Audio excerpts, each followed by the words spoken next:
Amin. Amin. Baik, saudari, puji Tuhan. Kita masuk di sesi penggenapan sore ini, yang mana kita terbagi dua sesi. Pertama di sesi home meeting ya, sesi kebenaran Injil. Lalu yang kedua adalah sesi kebenaran ya, dengan judul kejatuhan manusia. Untuk sesi pertama saya akan pandu atau bawakan untuk kita sekalian ya. Puji Tuhan. Saya akan share screen lebih dulu. Haleluya. Semoga anugerah Tuhan ya cukup kita pakai ya, kita gunakan untuk bisa membawa kita bisa senantiasa mau ya untuk digenapi, mau untuk berarti ya saudara ya bagi gerejanya. Baik saudara, ini adalah bahan pengembalaan yang kelima, pelajaran yang kelima dari kelas kita, yaitu adalah kelas home meeting ya. Judulnya adalah Allah itu ada. Haleluya. Allah itu ada. Saudara-saudara yang terkasih, ini adalah satu satu hal yang sering kali ketika kita menggembalakan gitu ya. Kita menggembalakan orang, sasaran Injil kita, teman-teman Injil anugerah, teman Injil kerajaan, seringkali kita jumpai bahwa sering mereka bertanya, ya sering ada muncul sebuah pertanyaan bahwa apakah Allah itu benar-benar real? Apakah Allah itu benar-benar ada? Ya, nah ini menjadi panduan bagi kita saling saling sharing juga sore hari ini. Ya bagaimana dengan menggunakan bahan ini ya saudari kita bisa belajar ya memakainya, menggunakannya untuk bisa menggembalakan, untuk bisa membawakan ini ya kepada setiap teman-teman Injil atau sasaran Injil kita, sehingga apa saudari? Kita bisa membawa mereka untuk bisa punya satu ketetapan, ya satu pernyataan dari mulut mereka bahwa sungguh Allah itu ada. Amin. Haleluya. Baik, ada beberapa ayat ya. Sekali lagi saudari, saya gereja mendorong saudara untuk bisa memiliki buku bahan pengembalaan ini. Ya jika tidak mau yang fisik, ya boleh memesannya via Google Playbook ya, bisa dipesan di sana. Ya, baik, saudari, mari kita baca Kejadian 1 ayat 1 ini saudara, lalu ke Roma 1 ayat 20 saudari ya. Mari kita baca demikian, saudara. Pada mulanya Allah menciptakan langit dan bumi. Amin. Saudari. Roma 1 ayat 20. Sebab sifat-sifatnya yang tidak tampak, yaitu kekuatannya yang kekal dan keilahiannya, dapat tampak dan dipahami dari karyanya. Sejak dunia diciptakan, sehingga mereka tidak dapat berdalih. Amin. Kita baca sama-sama Yesaya 45:15 dan 1 Timotius 6 ayat 16. Ini adalah tambahan ayat dari saya ya. Amin. Sungguh engkau Allah yang memulihkan diri Allah Israel juru selamat. Amin. Dialah satu-satunya yang tidak takut pada maut, bersemayam dalam terang yang tak terhampiri. Orang pun melihat dia, dan memang manusia tidak melihat dia. Amin. Ayat ini secara literal menunjukkan kepada kita memang adalah Allah itu menyembunyikan diri. Ya, tapi di Kejian yang kita melihat adalah Allah pencipta. Kemudian di Roma 1 ayat 20 kita tadi melihat bahwa betul Allah itu tidak tampak, tidak terlihat, tapi dia bisa dilihat, ya dinyatakan dari kuasa-kuasanya di dalam hal dia menciptakan benda-benda ciptaannya di alam semesta ini. Baik, dan di 1 Timotius dikatakan bahwa Allah itu bersemayam dalam terang yang tak terhampiri. Memang manusia tidak pernah melihat dia. Baik, saudara yang terkasih, ini adalah satu, saya katakan tadi ya, ketika kita memberitakan Injil, ketika kita ada satu rawatan Injil, saudara seringkali muncul pertanyaan-pertanyaan demikian ya. Ya kan, rupa Allah bagaimana sih? Ini mungkin 3 dari puluhan, bahkan mungkin juga berpuluh-puluh atau mungkin ratusan pertanyaan daripada orang mengenai Allah ya. Allah itu ada nggak sih? Yang ada tuh kok justru masalah demi masalah terus yang ada. Ya kan? Kemudian bagaimana aku tahu bahwa Allah itu benar-benar ada? Ya. Saudari, dalam kita menggembalakan ya, kita memberitakan Injil ya. Seringkali kita perlu yang memiliki satu latihan ya untuk bisa masuk ke dalam pembicaraan ataupun juga dalam pada waktu kita menggembalakan adalah untuk masuk mengenai adalah mempresentasikan, memperkenalkan diri Allah itu. Ya, seringkali ketika kita berbicara gitu ya, saya seringkali juga bersama-sama juga dengan rekan koordinasi gitu ya, punya sasaran Injil apa. Ketika dia berbicara gitu ya, sasaran Injil ini, ya kan, kayaknya kita sulit motong dia nih berbicara ya kan. Oh ini bicara ekonomi, apalagi ini bicara mengenai COVID ini ya. Seolah-olah semua itu serba jadi ahli semua. Ya, seolah-olah semua itu kayak pengen tahu gitu ya kan. Sehingga cerita-cerita, kayaknya sulit ini untuk bisa masuk nih memberitakan mengenai Allah. Ya, jadi kita harus belajar, ya kita harus juga latihan di saat yang tepat, kita juga bisa bisa motong gitu ya, dalam tanda kutip ya, secara positif untuk membawa kita masuk, membawa Injil masuk, membawa sesuatu hal yang berhubungan dengan Allah. Mungkin kita bisa bertanya, dari situasi ini, saudara-saudari, entah Bapak, Ibu, siapapun, ya, bisa nggak kita lihat atau di mana sih sebenarnya Allah? Ada nggak Allah di atas peristiwamu? Ada nggak Allah di atas situasimu? Ya, ada nggak Allah di dalam di dalam peristiwa atau kejadian hidupmu saat ini? Oke, kamu sekarang berada dalam kesulitan. Oke, kamu sekarang berada dalam satu tekanan. Oke, sekarang kamu berada dalam satu situasi yang membuatmu tidak gampang untuk melewati ini. Pertanyaannya sekarang adalah, ada nggak Allah di sana? Ya kan? Kita mau bawa, semuanya bagaimana sih Allah? Saya mau presentasikan. Ya, saya mau sampaikan kepadamu bahwa Allah ada loh di atas situasimu atau di atas peristiwa atau segala hal yang terjadi atasmu saat ini. Jadi kita perlu belajar demikian ya. Sehingga dalam kita mengembalakan, ya kita bersama mitra kita, sama partner kita memberitakan Injil ya. Kita bisa dipenuhi oleh kebenaran ini yang bisa kita sajikan atau sampaikan kepada sasaran Injil kita. Nah, karena itulah seringkali ya manusia itu jadi bingung ya, kecewa, bahkan juga stres tuh kan, bahkan kadang juga merasa Allah itu nggak ada. Ya kan, inilah yang seringkali dialami oleh manusia gitu ya. Makanya saudari jangan sering stres gitu ya. Ini kan banyak varian baru nih. Ya kan, ada varian Omicron lagi yang baru datang ya kan. Saudari seringkali manusia jadi bingung, kecewa, stres, bahkan juga ada juga saya jumpai gitu ya, sasaran Injil, teman Injil yang saya gembalakan, bahkan sempat bertanya, benar nggak sih Allah ada ya di situasi yang ngapain dia mendatangkan demikian ini di atas kehidupan manusia. Saudara, kita perlu belajar melalui bahan pengembalaan ini akan menuntun kita, akan melatih kita bersama-sama. Saya pun juga masih berlatih, saudari, untuk bisa menyajikan, ya, melayankan Allah di atas situasi tersebut. Baik. Pertama-tama, saudari ya, di buku bahan pengembalaan itu kita bisa melihat, kita membuktikan ya bahwa Allah itu ada.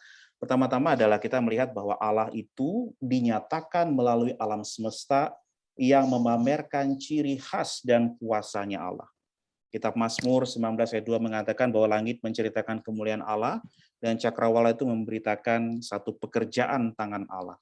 Lalu di Roma 1 ayat 20 tadi kita sudah baca bersama di ayat referensi yang dikutip oleh buku ini, yaitu adalah sebab apa yang tidak tampak daripadanya, kekuatan yang kekal dan keilahiannya, itu kita bisa tampak, saudara ya, kepada pikiran dan karyanya itu sejak dunia diciptakan. Jadi ada sebuah karya Tuhan, ada sebuah ekspresi yang ditampilkan ya melalui alam semesta ini, benda-benda ciptaannya, ya. Sehingga apa? Sehingga kita itu tidak bisa berdalih bahwa tidak ada Tuhan di sana. Ya.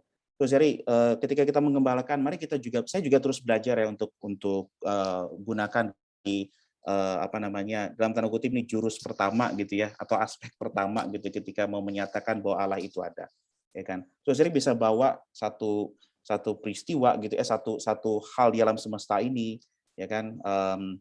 Kebetulan karena saya gembalakan pemuda gitu ya, sebelum pandemi misalkan kayak outing begitu, keindahan alam itu bisa saya buat gitu ya, bisa saya gunakan itu ya sebagai satu pintu masuk juga untuk Injil. Saudara, kamu bisa lihat nggak? Mungkin nggak ini terjadi dengan sendirinya? Mungkin nggak tangan manusia itu bisa menciptakan lekuk pegunungan seperti itu, begitu indahnya? Mungkin nggak tangan manusia bisa menciptakan ya atau menjadikan segala sesuatu yang indah di pinggiran pantai ini? Ya, tidak kita pasti akan mengatakan tidak mungkin. Mungkin ilmu pengetahuan akan mengatakan, oh ini kan bisa terjadi lewat proses abrasi, proses apapun itu, ya kan. Tapi saudara yang terkasih, ya Alkitab mengatakan bahwa ya ketika itu kita menyajikan bahwa alam semesta itu ada yang menjadikan, ada satu tangan Allah yang bekerja, maka sesungguhnya ada perasaan atau kesan di dalam diri setiap orang bahwa benar, ya benar, ya pasti ada seseorang yang maha kuasa yang menjadikan ini. Tidak mungkin terjadi dengan sendirinya, ya kan. Pakai sebuah ilustrasi, saya banyak hal juga mungkin kalau handphone ini kan saking canggihnya nih kan, saking sudah ada katakan AI ya, artificial intelligence ya. Ya ini sudah dalam tanda kutip sudah hampir sama nih dengan otaknya manusia. Tapi kan ada yang ciptain kan? Ya, dulu kita nggak pernah berpikir bahwa ini ada sulit dijadikan seperti ini. Demikian juga dengan alam semesta. Dengan saudari, poin pertama adalah mari kita bawa ya teman-teman Injil kita, sasaran Injil kita untuk melihat bahwa alam semesta ini ya seluruh ciptaan ya Allah ya yang ada di sekeliling kita itu terjadi tidak mungkin tanpa ada perbuatan satu orang yang membuatnya, yaitu adalah Allah kita yang Maha Kuasa. Haleluya. Ya, dan manusia tidak akan bisa dapat berdalih bahwa tidak ada yang menciptakan itu. Lalu yang kedua atau aspek yang kedua yang bisa kita sampaikan gitu ya kepada teman Injil atau sasaran Injil yang kita gembalakan atau kita rawat adalah sesungguhnya Allah itu diekspresikan melalui manusia atau setiap umat manusia. Ya, di buku pengembalaan, bahan pengembalaan ini adalah lebih ditekankan adalah mengenai diri kita ya atau eksistensi kita. Ya, tubuh kita ini adalah sebuah keajaiban yang sejati. Mazmur 139:14 mengatakan bahwa ajaib ya yang saya kasih di bold warna kuning, ajaib ya apa yang kau buat. Ya, yang Tuhan buat terhadap kita manusia ini, ya kan? Saya kasih contoh ya, di buku tersebut diberikan contoh ya mengenai organ tubuh manusia ya, ini dalam tanda kutip jeroannya kita, saudari ya.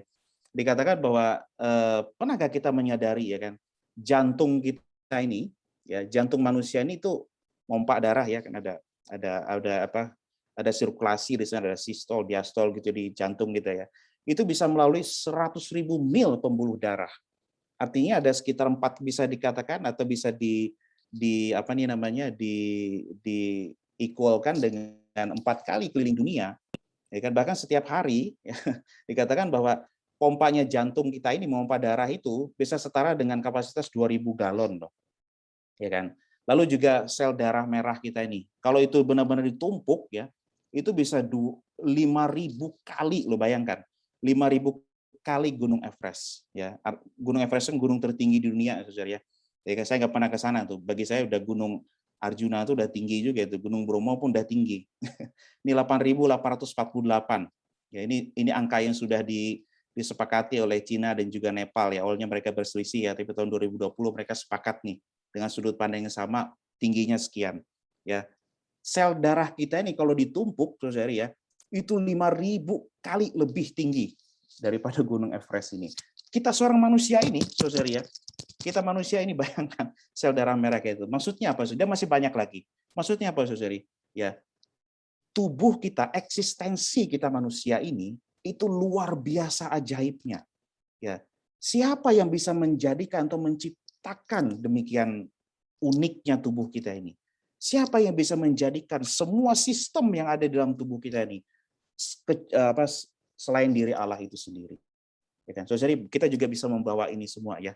Membawa ini semua di dalam ketika kita memberitakan atau menggembalakan ya sasaran Injil kita, ya kan. Beberkanlah fakta-fakta ilmiah demikian ya. Apalagi ini bagus sekali kalau nginjilin mahasiswa kedokteran ya. Dan sampai saat ini saudara masih ada satu orang ya, dia sekarang ngambil koas gitu ya di UNER ya. Sejak dia semester pertama saya dapatkan dia mahasiswa kedokteran. Ya, sampai sekarang masih saya gembalakan, dan ini juga jadi pintu masuk saya pada saat itu untuk memberitakan Allah kepada orang ini. Kita tidak dapat berdalih, saudari. Ya, betapa ajaibnya hal yang Tuhan ciptakan ya di atas tubuh kita ini. Puji Tuhan, ini adalah aspek yang kedua yang kita bisa sajikan kepada teman-teman atau sasaran Injil kita ya.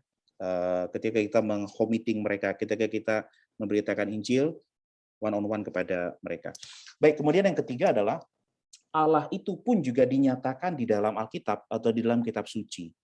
Ya, Lukas 24 ayat 27 mengatakan, lalu Tuhan menceritakan kepada mereka ini adalah dua orang murid ya dalam perjalanan ke Emmaus, ceritanya demikian. Apa yang tertulis tentang dia, tentang Tuhan, ya Tuhan Yesus dalam seluruh kitab suci, mulai dari kitab-kitab Musa dan segala kitab nabi-nabi. Ya, artinya di sini apa, saudari? Di dalam kitab suci sendiri, di dalam Alkitab sendiri, ya itu menceritakan mengenai siapakah Allah. Kita bisa menemukan fakta-fakta yang ada di dalam Alkitab yang membuat kita pun juga tidak bisa tidak ya mengatakan atau mengakui bahwa benar apa yang dikatakan Alkitab itu menunjukkan bahwa iya, ya Allah itu benar-benar ada. Ya, hikmat dan perkataan khususnya ya, hikmat dan perkataan para nabi dan juga penggenapan nubuat-nubuat. Ya, itu bisa kita buktikan saudara dari fakta sejarah. Benar-benar semuanya itu ada di bawah pimpinan ilahi. Bagaimana mungkin Alkitab dengan rentan waktu yang begitu panjangnya, ya kan, dengan rentan waktu yang begitu panjangnya, tetapi secara sejarah ya itu bisa dibuktikan, itu bisa dinyatakan, bahkan manusia pun bisa mengatakan ya demikian adanya. Contohnya ya ada nubuat Yeremia, ya visi Daniel akan takdirnya bangsa Israel ya. 70 tahun mereka di Babel, mengenai empat masa daripada pemerintahan manusia, kekaisaran yang ada, itu benar-benar bisa dibuktikan secara sejarah. Ya, Wikipedia pun juga catat itu loh, saudara. Ya kan? Mungkin ketika kita bisa memberitakan ini ya, coba kamu cek yuk, kita buka sama-sama Wikipedia kita gitu ya kan, atau apapun lah gitu ya, ensiklopedia kita. Benar demikian. Ya kan, ada dari Babel, ada dari Media Persia, kemudian juga Yunani, The Great Alexander itu ya, kemudian juga sampai ke kekaisaran Roma, benar adanya. Ya kan, bahkan juga dipulihkannya bangsa Israel gitu, itu pun juga nubuatnya Yeremia. Awalnya mereka terserak, kemudian mereka kembali lagi, ya kan, tahun 1948 menjadi negara Israel, tapi pada saat itu Yerusalem masih belum ada di mereka. Kemudian 1967 ya kan, ketika Yerusalem itu kembali kepada orang Yahudi ya, pada perang 6 hari ya, pada perang 6 hari tersebut. Ini benar-benar semuanya ada tertulis di dalam kitab suci, tertulis dalam Alkitab. Artinya apa, saudari? Alkitab benar-benar menyatakan bahwa seluruh tulisan yang terkandung di dalamnya, sekalipun itu dinubuatkan oleh para nabi, itu bisa digenapi. Itu bahkan telah digenapi. Memang ada beberapa persen saja yang masih belum digenapi mengenai kedatangan Tuhan. Puji Tuhan, saudara ya. Kita bisa gunakan firman Tuhan, kita bisa gunakan Alkitab, kita bisa gunakan fakta-fakta sejarah yang ada di dalamnya untuk membuktikan, untuk menyatakan kepada sasaran Injil kita, teman-teman rawatan kita, benar Allah itu ada. Ya, benar Allah itu real adanya. Tidak mungkin dia bisa menjadikan menuliskan hal yang sedemikian uniknya tersebut. Ya, dengan rentan waktu yang begitu panjang. Tetapi semuanya bisa ternyatakan atau tergenapi. Kemudian saudari, ya, yang keempat adalah, atau kunci yang keempat adalah, apa sih sebenarnya rencana Allah untuk kita nih manusia? Ya, ketika kita beritakan Injil, kita genapi mereka, kita rawat mereka. Saudari, yang pertama adalah kehendak Allah supaya mereka mengenal Allah itu pertama-tama sebagai pencipta, kemudian sebagai Allah, dan juga kemudian sebagai Bapanya. Pertama-tama tadi dikatakan di poin yang pertama tadi, pintu masuk kita yang pertama, ya nyatakanlah bahwa sungguh Allah itulah Maha Pencipta. Dialah yang menciptakan segala-galanya, saudari. Ya kan? Dialah menciptakan langit bumi berserta dengan segala isinya ini. Kemudian kita bawa mereka itu juga mengenal Allah dan juga Bapa. Tapi bagaimana jalannya atau bagaimana caranya? Ya kan? Nah, karena itulah kita harus sadar dan juga sampaikan kepada sasaran Injil kita bahwa tidak bisa kita pahami dengan pikiran kita. Allah itu tidak bisa kita pahami dengan organ atau indera yang 5 panca indera kita. Ya, dengan mata kita, dengan hidung kita, dengan tangan kita tidak bisa jamah dia. Ya kan? Nah, itu sampaikan bahwa Allah itu adalah roh. Ya, dalam bahasa Ibrani-nya adalah ruah, Yunani-nya adalah pneuma, tiga kata yang sama ya, mengandung arti angin, udara dan juga nafas ya, saudari ya. Artinya apa? Allah itu benar-benar real, dia ada di sekeliling kita. Dia ada di mana-mana. Karena itulah di Yohanes 4 ayat 23 sampai 24 mengatakan bahwa Allah itu menghendaki ya ada penyembah-penyembah yang benar. Ya, apa itu penyembah-penyembah yang benar? Yaitu adalah yang menyembahnya di dalam roh dan kebenaran. Haleluya. Saudari, ini adalah istilahnya aspek yang keempat atau aspek terakhir yang mau kita sajikan ya kepada sasaran Injil kita, teman Injil anugerah kita ya, dalam pengembangan kepada mereka supaya mereka menyadari bahwa pertama mereka pun juga punya roh itu. Allah adalah roh dan kemudian apa? Mereka pun juga punya roh. Inilah organ yang tepat untuk bisa menjadi penyembah-penyembah yang benar. Ya kan? Untuk bisa menjadi penyembah yang benar. Bisa kasih ilustrasi yang sering kali kita dengarkan ya, mungkin di Rahasia Hidup Manusia di pelajaran pertama juga sudah kita dengarkan ya. Ya kan? Seperti halnya gelombang radio gitu ya. Kita tidak mungkin bisa melihat radio itu, gelombang radio itu seperti apa. Sama kayak seperti Watchmania ketika dia beritakan satu mahasiswa yang nggak percaya, orang muda yang nggak percaya Allah gitu ya kan. Kemudian dikasih satu ilustrasi yang sederhana. Kamu bisa lihat nggak? Kamu katanya kamu pintar, kamu bisa lihat nggak arus listrik seperti apa? Nggak bisa, tapi ada nggak? Ada. Kita tidak mungkin bisa melihat gelombang radio. Karena itu kita perlu receiver, ya kan? Alat yang tepat, ya kan? Untuk bisa menangkap gelombang radio tersebut. Ketika saya gembalakan ini, kan tentu sulit juga udah nyari radio kan, saudara ya kan? Udah zaman tahun orang tua saya masih punya sih, ya kan. Seringkali saya gunakan handphone sederhana ya saudara ya. Kan kita ada ini ya, ada receivernya kan ya di sini untuk bisa colokin apa tuh headset ya kan. Kamu tahu nggak? Ini kan ada aplikasi radionya, ya kan. Bagaimana kita bisa menggunakan radio ini? Pasti ada instruksinya. Kamu harus colokin dulu nih headset. Headset saya pakai ini kan. Dulu nih headsetnya sebagai apa? Sebagai antenanya atau receivernya. Tanpa ada headset ini, ya kan, receiver ini tidak mungkin kita bisa menangkap gelombang atau frekuensi radio yang ada. Ya kan. Demikian juga kita manusia harus ada organ yang tepat, receiver yang tepat untuk bisa menerima Allah ini. Ya, Allah mau kamu mengenal Dia sebagai penciptanya, mengenal Dia sebagai Allah dan Bapa. Tapi bagaimana? Gunakanlah roh. Ya kan. Karena itu puji Tuhan, kita juga bisa sampaikan, presentasikan bahwa manusia itu terdiri dari 3 bagian, roh, jiwa, dan tubuh. Di dalam setiap kita yakinkan dia ada roh di dalamnya. Ya, karena itulah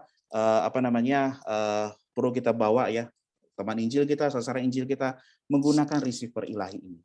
Saya saudari ya ketika menyatakan atau kita meyakinkan orang bahwa Allah itu benar-benar ada. Pertama-tama saudari kita perlu ada pengalaman. Ya, kita benar-benar mengalami lebih dahulu. Ya, ketika kita menggembalakan, mohon Tuhan juga terangi kita. Mohon Tuhan juga buat kita benar-benar bisa merasakan Tuhan Engkau sungguh real, Engkau sungguh ada ya Tuhan. Ya, sehingga ketika kita membawakan ini, dalam tanda kutip kita menyajikan ini kepada teman Injil kita atau orang lain ya kan, sosial orang lain pun juga bisa diyakinkan. Kenapa? Karena bukan hanya perkataan kita saja yang terlihat secara luaran, tapi ada roh Tuhan juga yang juga boleh bekerja. Ya kan? Saya sedikit guyon ya saudara ya. Ada singkatan gitu ya. Saya karena sering ketemu banyak orang gitu, ada singkatan di orang Surabaya ini bagus juga ya kan. Jangan kita itu jadi jarkoni gitu ya kan. Bisa mengajari tapi nggak bisa melakonkan. Melakoni itu melakukan. Ya kan? Bisa kita mengajarkan, mempresentasikan, tapi kita nggak bisa jadi pelakunya. Ya karena kita jangan demikian saudari. Kalau kita mau membuktikan Allah itu ada, ya kan kita jangan hanya bisa mengajarkan bahwa Allah itu ada dengan 4 aspek tadi ya. Ya kan? Oh, Allah itu ada di alam semesta. Oh, Allah itu ada dari sistem atau organ tubuhnya manusia. Oh, Allah itu ada di kitab suci. Allah itu ada kalau kamu gunakan receiver yang tepat. Enggak, saudari. Kita lebih dahulu ya kan harus mengalami itu semua. Kita lebih dulu mengalami juga adalah apa? Allah itu sebagai pencipta kita, mengalami karya mustikanya ya yang ajaib itu di atas tubuh kita ini, kemudian juga terhadap kitab suci, fakta-faktanya dan lain sebagainya. Saudara, kita juga penuh dengan iman, penuh dengan roh, penuh dengan keyakinan ya kan bahwa benar Allah itu real adanya dan kita terus melatih atau menggunakan roh kita ini. Ya, sehingga kita tidak hanya bisa mengajari, ya kan? Tapi kita juga apa? Bisa melakoninya atau bisa melakukannya, mempraktekannya. Puji Tuhan, saudari ya. Semoga berita ini bisa mendorong kita ya untuk bisa kembali benar-benar ya dalam memberitakan Injil, bisa membawa teman-teman atau sasaran Injil kita bisa mengenal, membuktikan bahwa Allah itu ada. Terakhir ya, untuk bisa gunakan rohnya, ya kan Alkitab juga mengatakan nih, saya pikir sering juga kita dengar ya, latih mereka untuk gunakan mulutnya, ya kan. Satu sisi dia percaya dalam hati, itu adalah aspek implisitnya, tapi secara eksplisit, secara yang terang di luar adalah bisa menggunakan mulutnya, menyeru nama Tuhan. Sangat baik sekali, saudari. Ya kan, ketika kita beritakan Injil, bawakan Injil kepada kita home meeting atau penggembalaan Injil terhadap teman-teman Injil kita, dorong mereka pun juga untuk bisa menyeru nama Tuhan. Sangat-sangat baik sekali. Ya kan? Nah, kita perlu mengontak Allah dengan organ tepat, saya sudah katakan ya, dengan receiver ilahi, yaitu dengan rohnya kita. Ya kan? Terakhir, saya punya pengalaman dan benar adanya ya, bahwa saya ada partner gitu ya, ada satu peristiwa saya kontak satu teman Injil gitu ya, bersama dengan satu rekan koordinasi begitu, ketika dia bawa untuk menyuruh nama Tuhan ya kan, awalnya waduh kayak orang belum makan nih kan ya, seruannya berat sekali ya kan, satu rekan saya ini ya kan ya, kebetulan pasti nggak hadir lah di sini ya kan, kemudian berat sekali sehingga sasaran Injil ini jadi ini ya, jadi nggak bisa mengikuti gitu ya kan. Kemudian saya coba gitu ya, oke kita coba seru nama Tuhan lagi dengan benar-benar kita gunakan rohnya kita ya, bukan teriak ya, tapi kita benar-benar dari dalam diri kita percaya bahwa Tuhan itu hidup, mari kita serukan namanya, ikuti saya katakan demikian. Benar saudari, ketika kita benar-benar meleluaskan roh kita ya kan, hati kita murni bersih terhadap Tuhan, saudari, orang lain pun juga akan merasakan bahwa benar ketika dia gunakan organ yang tepat, ya dia gunakan receiver ilahi di dalam dirinya yang Allah ciptakan. Ya, Zakaria 12 ayat 1 ya, bahwa ini adalah satu organ yang mustika, bahkan bisa dibandingkan dengan langit dan bumi. Itu adalah rohnya, ya kan? Bisa diaktifkan, bisa difungsikan sehingga dia sendiri bisa membuktikan Allah itu benar-benar ada. Puji Tuhan, saudari. Semoga bahan pengembalaan yang kelima ini bisa mendorong kita ya, kita lebih belajar lagi, berlatih lagi, bisa lebih meluangkan waktu kita lagi ya, untuk pertama-tama kita dulu diyakinkan, Tuhan, Engkau sungguh-sungguh ada, Engkau sungguh real ya Tuhan, dan aku mau orang lain, aku mau teman-teman Injilku, sasaran-sasaran Injil ya bisa membuktikan juga bahwa Allah itu benar-benar ada. Puji Tuhan, ini adalah berita yang kelima. Haleluya. Saya sampai di sini, saudari. Puji Tuhan. Oke, sekarang kita akan masuk ke sesi yang kedua atau kelas kebenaran. Sebelumnya mari kita bersatu dulu dalam doa. Makasih padamu Tuhan, beri kami anugerah-Mu ya Tuhan, supaya kami bisa terus Kau genapi, bisa terus Kau perlengkapi. Oh Tuhan Yesus, kami mau sungguh membuktikan di dalam pengalaman kami pribadi, sebelum kami keluar untuk memberitakan Injil. Oh Tuhan, berjumpa dengan teman-teman Injil kami. Tuhan, kami boleh mengalami Engkau sungguh real adanya ya Tuhan. Dapatkanlah setiap kami, latihan kami Tuhan. Kami persembahkan diri kami. Berkati untuk sesi yang kedua ini, di kelas kebenaran, supaya kami juga boleh semakin diperlengkapi. Tuhan, roh kami terbuka padamu. Roh kami mau untuk Tuhan boleh latih genapi bagi gerejamu. Terima kasih Tuhan. Amin. Baik, selanjutnya kita akan masuk di sesi yang kedua ya. Puji Tuhan.